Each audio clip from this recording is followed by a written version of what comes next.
Once upon a time, there was a man I was engaged to, someone I thought I'd spend my life with. But fate had other plans, all thanks to my sister. In those dark days, I was devastated. Now, though, I found new joy, and I'm eager to share it with my sister and my ex-fiancé. My name is Catherine. I'm not stunningly beautiful, just an ordinary office worker. But once upon a time, there was a man named Bob who had promised to marry me. Bob was the handsome type with a career in a prestigious firm, the kind of guy people call the catch. We were blissfully happy in a way that made me believe it would never end. But then life's cruelty intervened. I never did marry Bob, all because of my sister. My sister's name is Sophie, and she has always had a keen interest in fashion, which she maintains to this day. Unlike me, Sophie has always been meticulous about her appearance and has always been naturally beautiful. As a result, she attracted attention from boys since middle school and even had a stint as an amateur model for a fashion magazine. Sophie harbored dreams of becoming a professional model. Meanwhile, after graduating from college and settling into a routine job at a regular company, I found myself invited to dinner by a business associate named Bob. Over time, we got to know each other better through these dinners, and unexpectedly, something began to develop between us. That evening, Bob invited me out to dinner after work. I accepted without hesitation, enjoying his company. On our way back, Bob surprised me by confessing his feelings. Though taken aback, I realized I had feelings for him too, and so began our relationship. A year later, Bob proposed, and I happily accepted. Shortly after our engagement, Bob and I visited my parents to share the news. They were delighted, and discussions about wedding plans filled our home with joy. However, not everyone shared in our happiness. That person was my younger sister, Sophie. Sophie was shocked to hear about my engagement, and even more so when she met Bob. Always popular and admired for her looks, Sophie had a history of dismissing my more reserved romantic life. "I don't want my embarrassing sister to ruin my reputation," she would often say. Seeing me, whom she considered less socially adept, marry a successful man from a prestigious company before her seemed to bruise her pride deeply. Yet I remained unaware of Sophie's true feelings, oblivious to her subtle disdain. Looking back, I should have noticed her demeanor then. One day, Sophie casually asked, "Since you're going to be my brother-in-law, can we exchange contact information?" Bob and I saw no reason to refuse, so we exchanged numbers without hesitation. As I neared the end of my job tenure, there were many late nights spent wrapping up projects. Then, on a day when my parents were away, Sophie put her plan into motion, a plan she likely devised long before. Knowing I would soon leave our family home to live with Bob, Sophie seized her opportunity. She called Bob, fabricating a story. "Bob, my sister suddenly came home sick. Our parents are out of town, and I'm feeling uneasy being alone.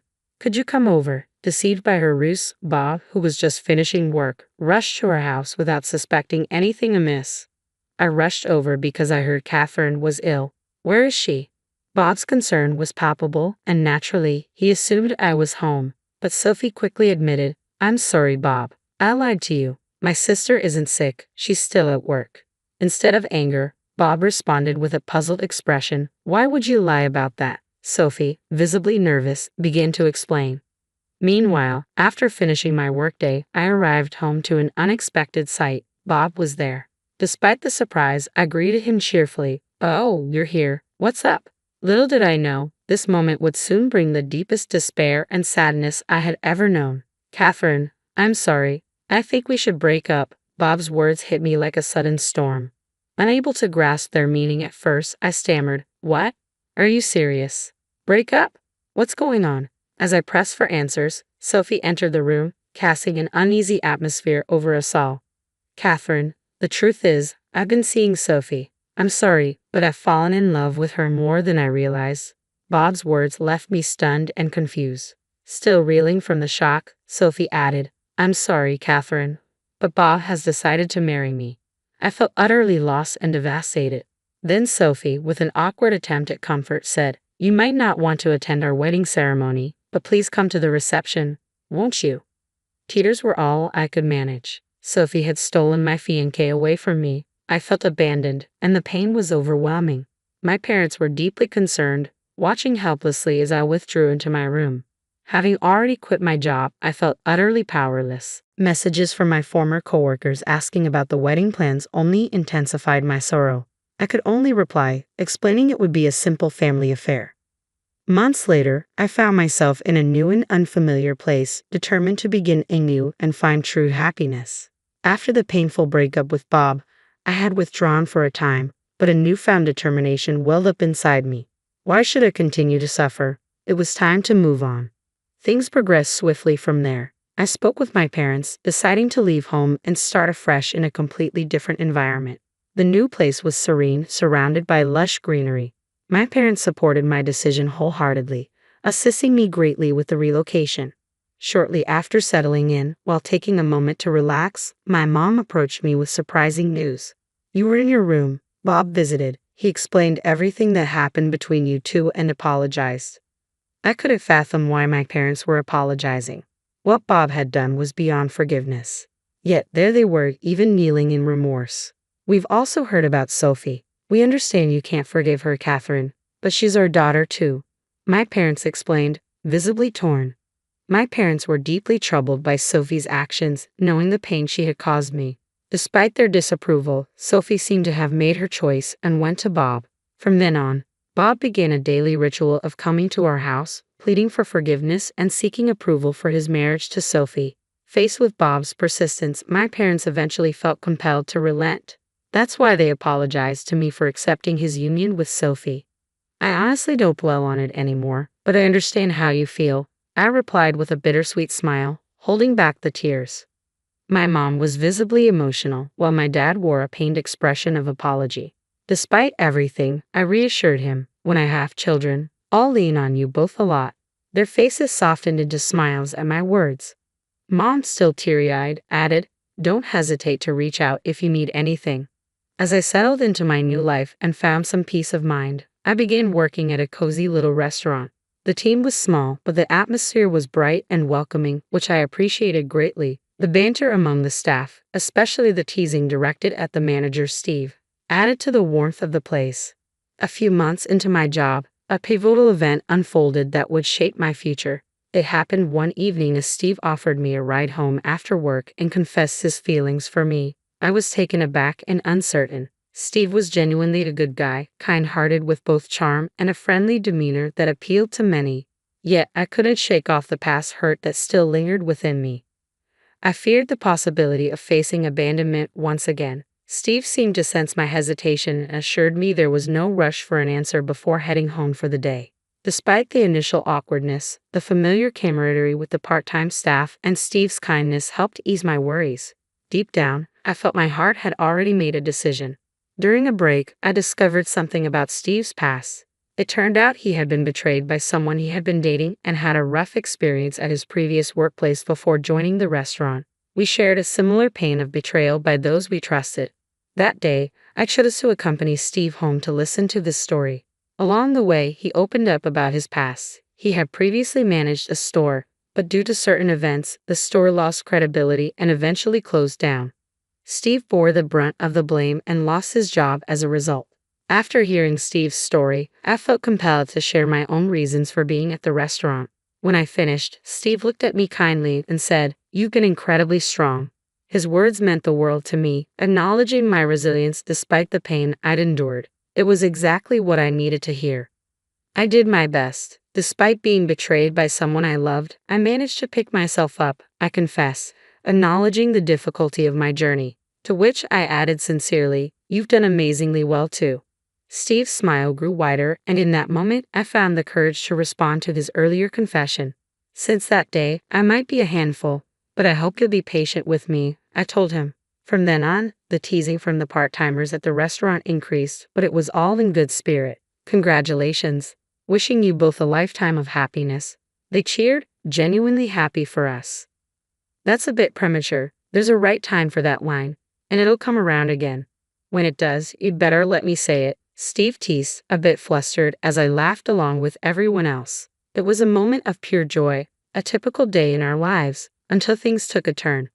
For the second time in my life, I was proposed to. Without hesitation, I accepted, determined to find lasting happiness this time. I believed Steve was the one who could truly make me happy. I visited my parents' house for the first time in a while to share the news, and they were overjoyed. Opening up about Steve, I felt their support as they said, "Please make our daughter happy. We trust you." "I will make Catherine happy," he asserted confidently. After chatting for a while, my dad hesitated before sharing, "Sophie and Bob are going to get married." He mentioned that an invitation might arrive, but insisted I needn't worry about it. Truthfully, I wasn't bothered. I was too wrapped up in my own happiness. In fact, I wanted to celebrate it openly. When I expressed this to my parents, they responded warmly, "If Catherine feels that way, then we trust your judgment." Sure enough, a few days later, an invitation to Sophie's wedding arrived. I decided we would attend together. Dave and I had opted for a simple legal marriage due to Sophie's impending wedding. We felt it would be less overwhelming for our parents and relatives to stagger our celebrations. We promised ourselves a proper wedding ceremony once things had settled down. On the date of Sophie's wedding, Steve and I arrived together at the venue. It had been a while since we had seen Sophie and Bob. Bob appeared weary, and there was a tension in the air as we exchanged greetings and introductions with family. When I proudly introduced Steve as my husband, Sophie's reaction was visibly surprised, etching the moment into memory. During the event, I found myself wanting to ask Bob about what had transpired between him and Sophie on the day when neither my parents nor I were present. Bob initially hesitated but eventually began to confide in me. According to him, when Sophie called him that day and informed him falsely that I was suddenly ill, Bob decided to wait for me. Sophie then arrived with strong drinks, coaxing him to indulge. Despite not being a heavy drinker, Bob had a few too many and became intoxicated. In his vulnerable state, Sophie took advantage of the situation, seducing him. Bob admitted that Sophie's beauty and allure played a role in clouding his judgment. Despite our engagement, he succumbed to temptation, and from then on, his attention began to drift towards Sophie. After hearing Bob's confession, his repeated apologies seemed insignificant to me. Honestly, I felt indifferent. What mattered most was finally knowing the truth. Meanwhile, Steve and Sophie were engaged in a conversation nearby. I was curious about their discussion but decided to inquire later, considering Sophie's upcoming wedding. On our way home, I couldn't resist asking Steve, "Were you upset when you were talking to Sophie?" Steve sighed. "As I mentioned before, she's my ex who betrayed me. But that's not all. She's also the reason I lost my job." I was taken aback. It felt like such a small world, and learning that Sophie was directly responsible for the closure of Steve's shop added another layer of shock. I dove deeper into the situation. It turned out that a few months into Sophie's relationship with Steve, she had an affair with a designer. Sophie believed dating someone in the modeling industry would be more advantageous, despite already being with Steve. When Steve discovered this by chance, he understandably confronted Sophie. However, instead of remorse, Sophie became angry and the relationship ended abruptly.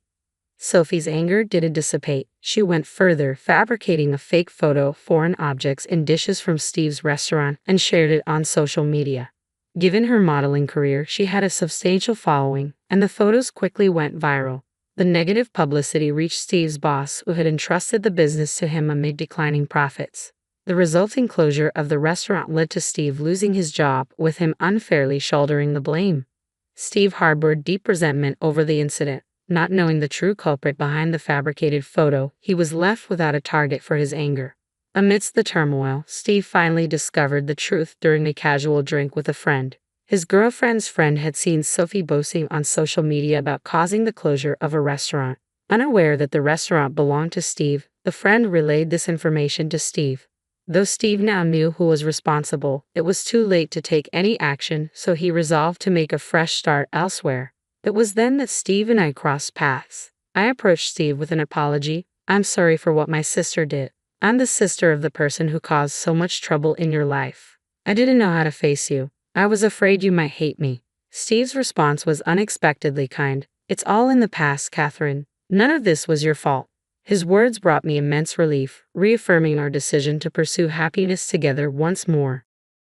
Later, Sophie faced consequences for her actions. She had arranged a photo shoot at an unexpected location, our home, known for its lush greenery and picturesque backdrop, ideal for modeling. The shoot was evidently part of her ambition to pursue a modeling career. The incident took place during dinner at a restaurant she had visited, which happened to be Steve's. Since I no longer worked at Steve's restaurant, I heard about this incident afterward. Upon recognizing Sophie at the entrance, Steve promptly intervened, stating firmly, I'm sorry, but I can't allow you to enter.